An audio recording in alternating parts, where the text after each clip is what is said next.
Hi, I'm Chuck Gallagher. My guest is Valda Ford. We've been talking about men's health, prostate health. And Valda, in our conversations, one of the things that we haven't touched on is a man's partner. It's not funny, ha-ha, it's ironic. That's what I want to get out. I was talking with a number of men for the book that I was working on, and I asked questions related to the partner, and in many cases got the partner to talk with me. And I was a little surprised. I had some partners who were very sympathetic to understanding what a man is going through, and I guess the best description I can give as a man is prostate cancer for a man is perhaps like uterine cancer or breast cancer for a woman. It affects mentally who you are as a human being, especially sexually. So I found some women that were very understanding, some women that were very willing to be patient in going through the process. And partners don't have to be women. It may be a male partner. The same true. I also found some that were like, oh, thank God. You know, it's like, well, at least we're going to be more matched in terms of I have no libido anymore. And and I found some women who responded, well, if this is the way it's going to be, I'm going to have to find somebody else because this isn't working. And it struck me the difference that I guess sexual activity played in a relationship. Right. Well, sexual activity, lack of activity, the disconnect between levels of libido can make a huge difference in what's going on in a couple's life.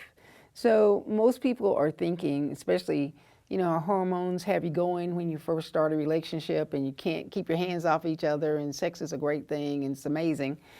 Well, over time, perhaps, is not like that.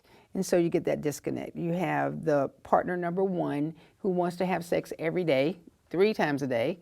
Partner number 2 who wants to have sex once a month or maybe just on Christmas Day.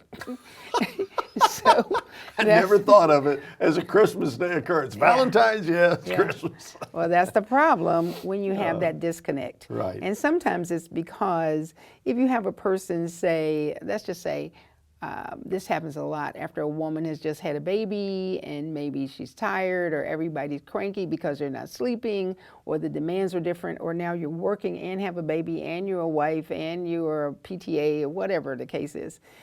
And all that stuff that's going on in your mind gets in the way of your desire. It also can happen because of financial issues. It can happen because of general stress, fatigue, other disease states. So one partner or the other may not be as okay with you trying to figure out what's going on. All they know is the way it started out is that we were like rabbits. We had to have each other every minute, and now you don't want me. The suspicion might come up, is there somebody else in life? But what I find many times, these reactions might vary because of what the sexual relationship was like before. If you had a couple where only one person was getting any satisfaction out of that, and say that happened to be the man, and the female partner was never satisfied, well, she'd be glad that there was no longer any attempt to do that. Right. But if it is that, and some people are highly sex, let's just say they want sex all the time, and they consider the sexual part, the actual physical sexual part, a key ingredient to their relationship. And perhaps they think that if there's no sex, there's no relationship. So we have that same thing coming up now. You talk about things in the news. You have B. Smith and her husband, who B. Smith has dementia, and so therefore she is not active sexually anymore. And her husband has a girlfriend in the house, and they take care of her.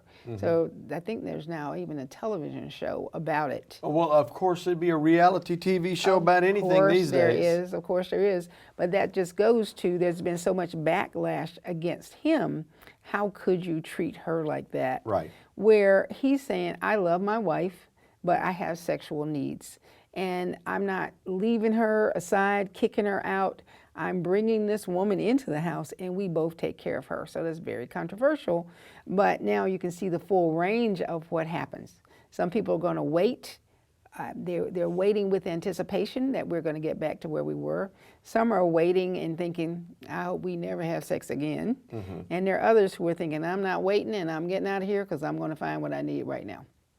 Well, the one thing I think that's practical to say, life changes. It does. And for a man, if you have dealt with issues of prostate cancer in a curable fashion, sex is going to change. It will never be the same, although the truth is, where I am now, whether I had prostate cancer or not, and where I was at 17, I'm different as well. So it's always going to change. To me, and I think maybe the best advice for the folks that happen to be watching is have open communication. Communication is everything. Communication is everything if you're never ill, if you're the exact same ages, you have no financial issues. Communication is what gets in the way for intimate relationships all the time. There are people who have a preconceived notion about what it's going to take to make the man or woman feel good based on previous experience with what worked for their last partner. There are going to be people who have different religious beliefs or cultural beliefs about what you can do, can't do. Is it missionary only? Is oral sex a part of it? How far and wide can we try different things?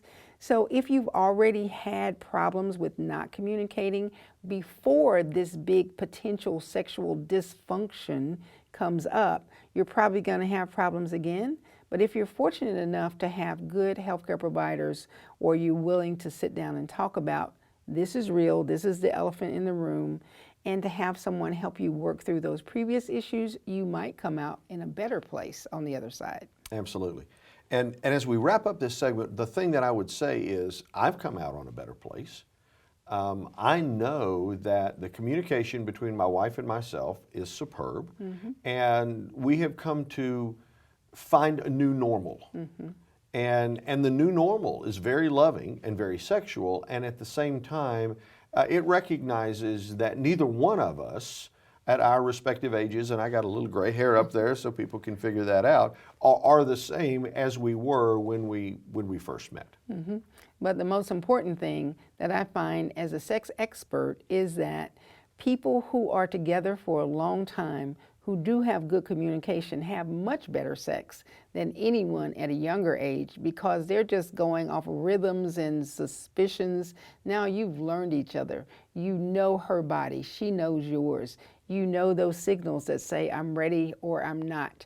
And you both respect each other and obviously love each other. And those things come together for just something that is beautiful. Well, Valda, I appreciate that. Now, for those that are watching, if you really want to get connected to Sex is Not for Sissies, that is Valda's, we'll call it signature program, although she has many, and you can find Valda at valdaford.com. I encourage you to go there. Also look her up on Facebook. She has 500,000 or more followers. Oh my gosh, that's crazy cool. So check out Valda, because she is a wealth of information that can help put the spice back in your sex life in a practical and realistic way. Exactly. You got to know the mechanics, you need to know the anatomy, you need to know the emotionality, and you can put those together and have a lot of fun. Join us again, and we're going to talk about, again, men's health and prostate health. I'm Chuck Gallagher. My guest is Valda Ford. We'll see you soon.